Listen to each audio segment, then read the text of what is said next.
Hi, take two. Yeah, this is a video for a new channel called Only Iconic Bikes. It's not actually a new channel. I did start doing it about 12 months ago, but quite honestly, I looked at the standard of other channels that were kind of covering the same ground as me, and it just put me off. They were just so professional that I realised that anything I did would just be judged on how it looked and possibly not by its content. And then life over, overtook me. Events overtook me, and I just didn't get around to finishing off or practicing or anything like that. So here I am at the tail end of 2020.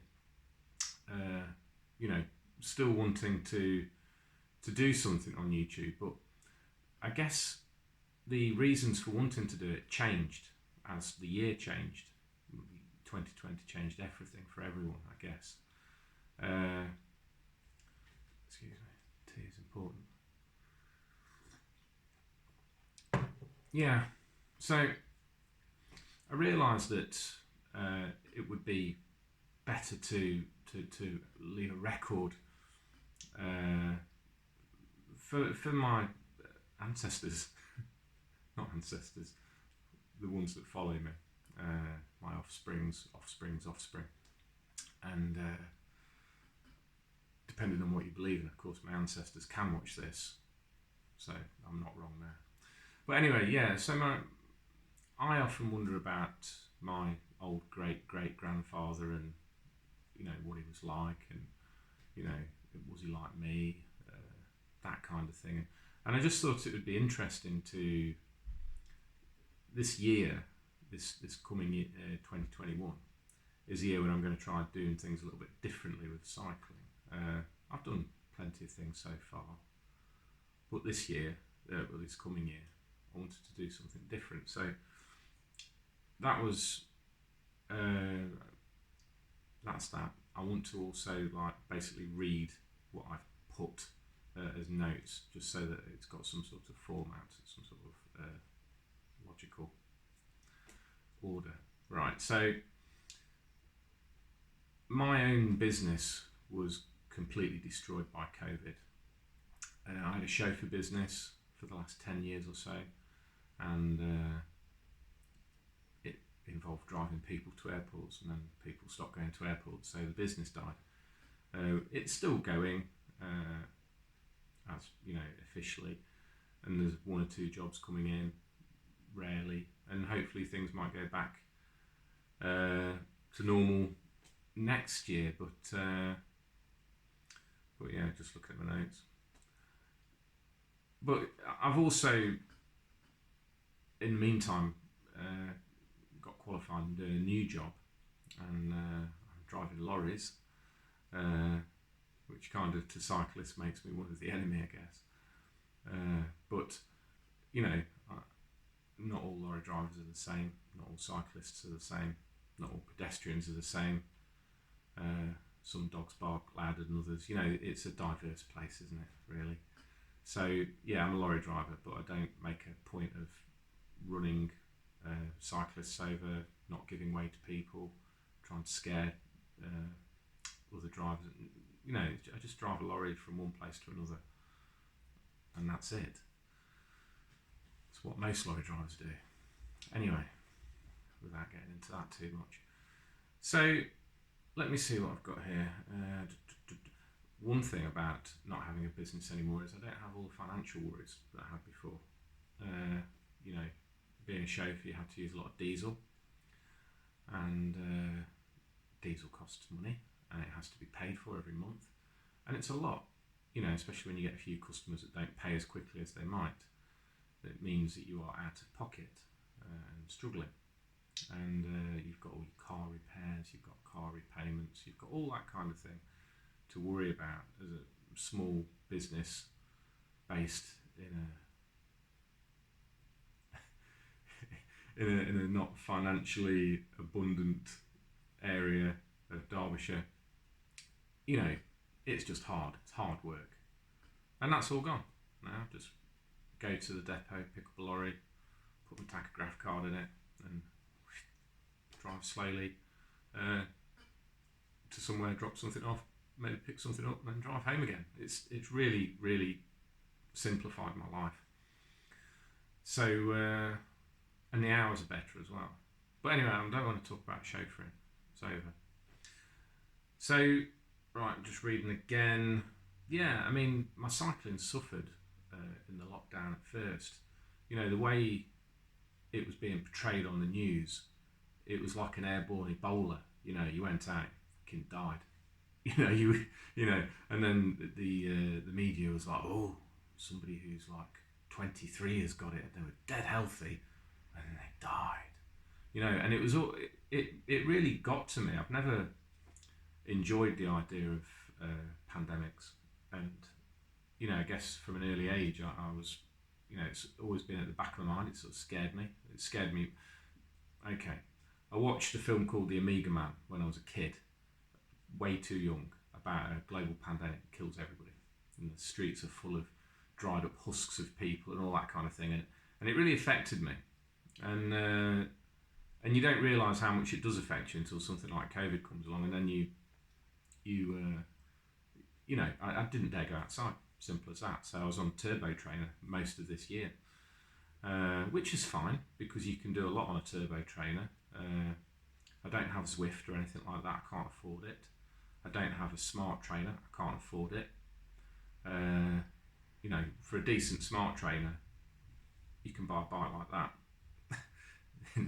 You know, I can quite happily live by following. I watch old videos of people doing interval training and that kind of thing, and that's what I do on my turbo. I've no idea what my FTP is. I've no idea how many watts I can push out. I ain't got a clue. Although that will probably change this year, I think, and that will become obvious as I continue to talk. So yeah, I don't want to go much too over 10 minutes, and I'm already at 7:17. So yeah, I no longer have to clean bikes, which is great because I hate cleaning bikes. Just prop that up there in the cooker. And also during the lockdown and not working, I've been working on bikes. I've been buying and selling all sorts of bikes, mostly road bikes. I do like the vintage stuff.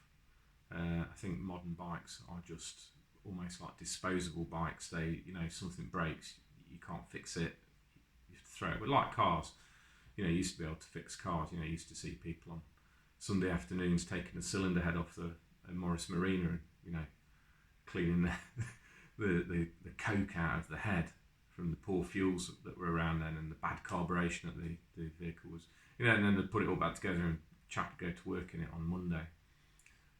You know, that sort of thing is dead now. And it's the same, or it's getting the same with modern bikes. I've had modern bikes and they're very nice. They work really well. A bit like modern cars, but when they break, they're a fucking nightmare. It's that simple. And they're super expensive as well. You know, and I don't like that. I like the idea of getting something that's second hand, fixing it up a bit, cleaning it, all the other things, and then and getting out there and riding it. And there's a lot more satisfaction to that than, you know, trying to reinitialize your Di2 or something shit like that. Or, you know, it's not for me. Or I did have a Di2 bike, and I was telling this somebody the other day, and it was a lovely bike, felt AR0. I'm going to put some videos in an archive about that. It's like a walk around, and I got very gushy and excited about that bike because its original price was like £10,000, and I was like, you know, that had superstar factor, and I did actually ride it on a 12-hour endurance event, and it was amazing, I have to say. But there was one time I went to go out on it, and the battery was flat, and I was like, oh, I can't ride my push bike because the battery is flat, you know. And that sort of did it with me in Di2, really. You know.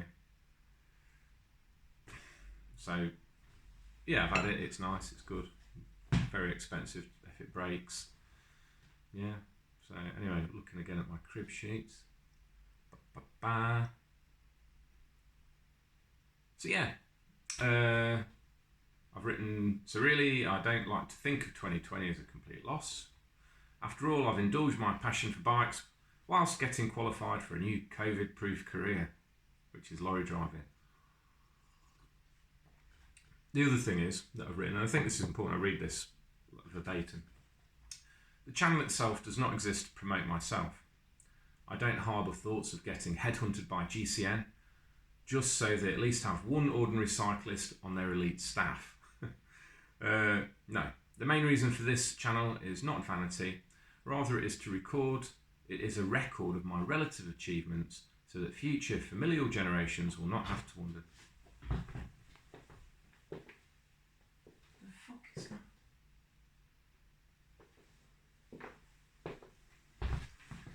Sorry, I will try and edit that out. It's a fucking postman or something, or a dog sneezing.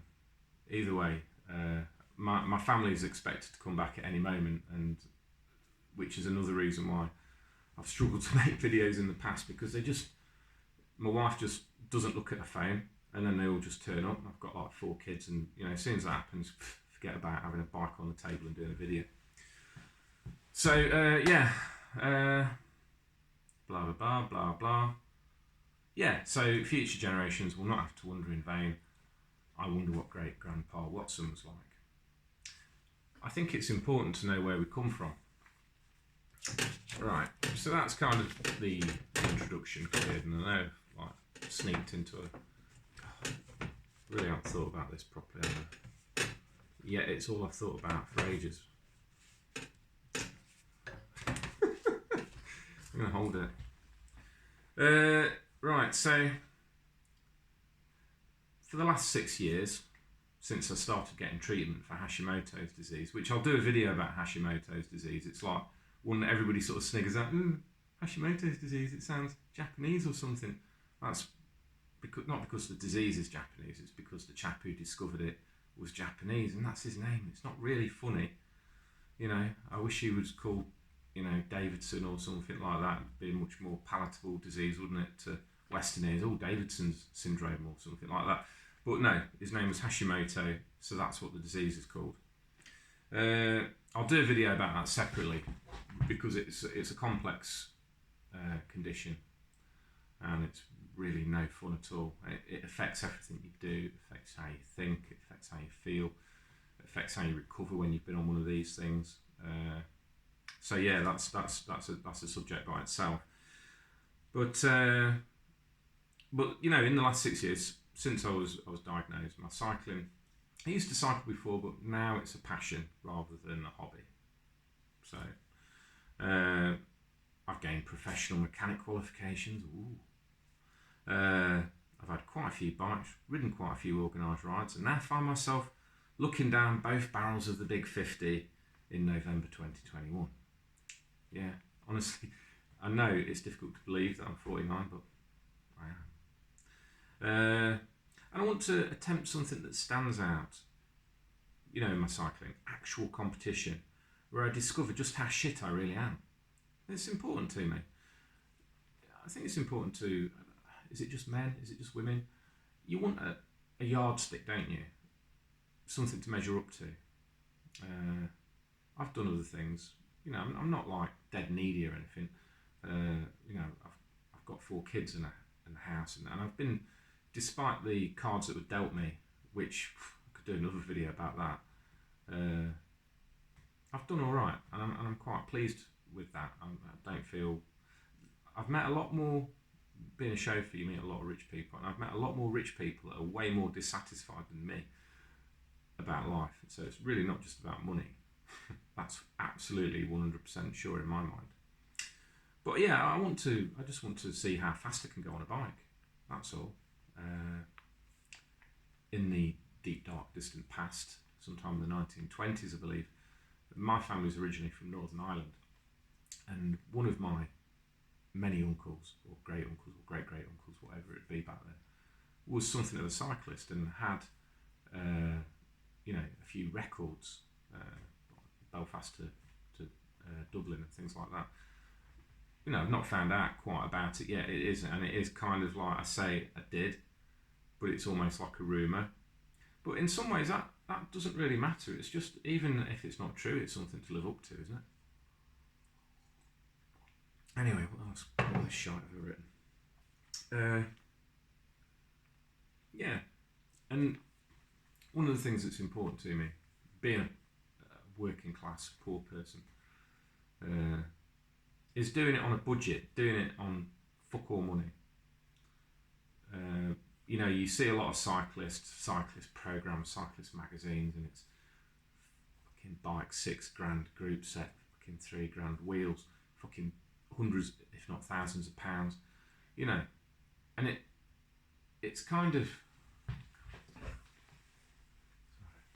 sorry about that, and it really actually gets my goat. I got a recent copy of Cycling Weekly, which is not something that I get normally because the paper is like that toilet paper you used to get in schools in the 70s, and a lot of what's written on it is similar to what I used to put on it in the 70s, if you see the analogy. But I was looking through it, and it was like a catalogue for rich people or for people with good credit scores, which is quite often the way. You get people who haven't got much money signing up for 3 or 4 years on a bike that after those 3 or 4 years is going to probably, if it's been used, it's going to need expensive repairs, and it's going to be considered old by Cycling News and other cycling media outlets. It's to me, cycling is or was a working class pastime, something that we could enjoy. We didn't need a Ferrari or anything like that, or an E-Type or whatever. And it's gone beyond that now. If you look at cycling magazines and cycling videos, the prices that you're talking for new equipment is just insane, right? So recently there was one on GCN with a chap called Ollie. He seems a nice chap, I've got nothing bad to say about him. And he was doing a budget time trial bike versus it was like $10,000 or $6,000. It's a ridiculous amount of money for this bike. And he had like an old time trial bike. I think it was the Cervelo. And he compared the two. And the old one wasn't that much slower than the new one. Obviously, if it was a competition, it'd be important. But, for the same power output, it was not much slower. And that was a good test. I liked that, even though it was a paid promotion and all the rest of it. And there won't be any of that paid promotion shit on this channel, believe me. That ain't going to happen. So, so I want to do time trialing next year, and I've bought this. It's a Scott Plasma Limited from 2007. Right, and I paid £500 for it.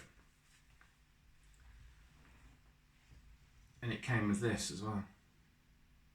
So it's got a Planet X whatever, and then it's got a Ren Sport, 575 disc wheel on the back, which is, it's not an expense, not like a Zip or something, but it's supposed to be alright, it's supposed to be reasonable. And that's clearly a fast bike. It's got Dura Ace 10 speed on it, which is nothing wrong with that. I've got Dura Ace 10 speed on it, mechanical obviously. I think it's 7900 or 7800. So it's got that. It's a proper time trial bike. It's the real thing. It's in reasonable condition. In fact, it's in bloody good condition, which is typical of time trial bikes because they don't get used very much. So that's what I'm going to contest, the VTTC, I believe it's called, veteran class time trials this year. I haven't even joined yet, but it's next on the list, believe me. But after Christmas, money's too tight to mention. So I'm not going to mention it, but I will join as soon as money isn't too tight to mention. So, but before I do anything with that bike, it's got to be stripped down. If you rode that now, the brake pads are fucking back to front for a start. I noticed just when I pulled it out of the garage this morning. So who knows who's been on it. You know, is the chain stretch? I haven't checked it for chain stretch. I haven't checked the bearings in it. I haven't done anything to it. And I'm going to strip that bike down. I'm going to video it so that you know, people can see how easy it is to strip a bike down. You know, it's not rocket science. You just need a few specialist tools, and you do need certain tools. If you try, for instance, taking bottom brackets off with a big pair of mole grips or something, you're going to fuck it right up and potentially kill that frame. So, you know, that sort of thing. I'm all for using the wrong tool for the wrong job and all the rest of it, and a bit of MacGyver stroke A-team action, but you've really got to know what you're doing, stuff like that. So I'll be taking that bike apart properly, if you know what I mean, how you would be taught. And, you know, it'll be recabled. If it needs a new chain, it'll get a new chain. I think the sprockets and everything are pretty... I mean, it's got like a genuine Dura-Ace cassette on it, which I think is titanium. Worth a lot of money. I mean, if you split that bike up, you could double your money straight away. Easily double your money. Although time trial bits and bobs are difficult to sell because they're generally quite unpopular. Expensive to buy, difficult to sell, cheap to buy second hand. So yeah, I'll be doing that, and let me see what else I'm going to do. Yeah, and then I'll show you how I train, and how I train is different possibly to other training methods that you've seen. It has to be different because when you've got Hashimoto's disease, when you've got a hole in your heart, what else have I got wrong with me? I've got like tennis elbow like you wouldn't believe, which does affect how I can even use spanners and things. If I get the wrong angle with a spanner, I'm like on the ground going, you know, it's really painful. I've got micro fractures in my ankles because I used to go running. I'm slightly overweight, less overweight than I was up until quite recently, when I discovered that I had mostly cholesterol rather than blood. So I stopped eating meat, except for chicken and fish and turkey at Christmas. And I did have a couple of sausages. But I used to eat meat every day. I was like a fucking Tyrannosaurus Rex, you know, eating any meat that I could get hold of. So I've stopped doing that now, and then I had more cholesterol tests, and I'm like in the clear again. So I'll be talking about things like that. I'll show you how I train. It ain't pretty, believe me. You've never seen anybody sweat as much as me. I sweat 1 kilo per hour of water, or Steve juice. So, but you know, rough with the smooth. I'll be going out on some training rides on the road as soon as like the roads are a bit like safer. There's no way I'm going to risk falling over and breaking my arm while it's icy. So yeah. Oh, and I'll be doing the other thing with this wheel here. Probably can't tell, but it's got the brake track has been hollowed out slightly. So I'm going to use, because that's a really cool wheel. Those head 3s are ace, better than that shitey Planet X thing there. So what I'm going to do is I'm going to use some proper high temperature resin, and I'm going to fill that kind of cavity in and get it all smoothed off, rub it down, make it beautiful again. And then that wheel, I think it's okay as it is, but you know, you don't want to be scared of braking on it because, like, you know, it's already gone concave. I mean, there's loads of meat there. I don't think it's going to explode or anything. And I'm only going to use it for time trial, so, you know, I'm not going to be like slamming my brakes on constantly, hopefully, as that will slow me down somewhat. I don't want to be slowing me down fast during a time trial. I don't know much about it, but it seems that speed is definitely something that has to be done. So yeah, that's pretty much it really. I don't really know. Oh yeah, that was the other thing. Yeah. Then, if the humiliation hasn't destroyed my self-worth quotient to negative values, I'm going to go hill climbing on my very old Trek Madone. It's I think it's a 2002. It's like the red, white, and blue one that Lance Armstrong rode. It's not his. It's the same colour, and it's an SL. It's a super light. It's the 5900 frame. It's bloody light for an old bike, but it is like it's not stiff like a modern bike, not even slightly the same. So that's going to that's got Dura-Ace 10 speed. It's very light. It's about 7 kilograms for like a 60 centimetre bike. I've got some carbon rims to go on that. I think they're Token or something like that. They're not expensive, but they're very light tubulars. They'll be going on it for when I actually race it. But yeah, I'm going to do the hill climbs. Yeah, and just see how like shite I do at that. Really, it's all part of the action. So that's it. That's the first video. I've got some quite interesting ideas of what I'm going to, because you see, I may as well say it, I'm going to do like, I think it's 8 or 9 bike test. And I've got, hold on, let me see, I've got a Brompton 5-speed. I've got this thing. I've got my Madone. I've got 2 753 race bikes. I've got a specialised steel framed thing like the one out of American Flyers with Spinacci bars on it, so it goes a bit aero. I've got a very, very nice hardtail mountain bike. That's 7. Definitely got more than that. Anyway, what I'm going to do is I'm going to do a 10-mile time trial on each of those bikes. Nobody's ever done it before. As far as I know, I've never seen it on YouTube. So that's going to be, it's obviously, you're not sort of proving that the Brompton is better than the Plasma or anything like that. But it's a bit of fun. It will be interesting just to see like the relative performance differences. There's been quite a few videos of time trial bikes versus road bikes and stuff, and it is insane how fast these things go compared to an ordinary road bike, and it's just down to the position. Hold on, position, and so that kind of thing sort of does fascinate me in a nerdy way, and I think judging by what people watch and the comments people make on YouTube, that I think there'll be a few people interested in seeing like a grand, 8 or 9, 7 or 8 bike mega test with stuff that's completely like shite for time trialing compared to things that are pretty damn good at time trialing. So that's something that's going to happen in the summer. There'll be videos, short videos, shorter than this one. Sorry, it's nearly half an hour now.